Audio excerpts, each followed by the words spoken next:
তালেবান শাসিত আফগানিস্তানে রাষ্ট্রদূত নিয়োগ দিয়েছে Nicaragua.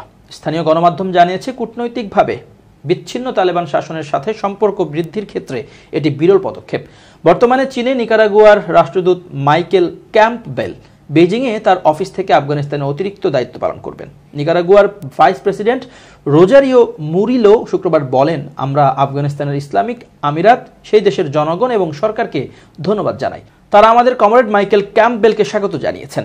সরকারপন্থী news outlet EL19 digital একথা জানায়। 2021 সালে ক্ষমতায় ফিরে আসার পর থেকে তালেবান কর্তৃপক্ষকে কোনো দেশ আনুষ্ঠানিকভাবে স্বীকৃতি দেয়নি। এছাড়া নিকারাগুয়ান সরকারও ঘোষণায় তালেবান সরকারকে স্বীকৃতি দেওয়ার কথা উল্লেখ করেনি। তালেবানকে স্বীকৃতি না দিয়ে আফগানিস্তানের চীনের একজন রাষ্ট্রদূত হয়েছে।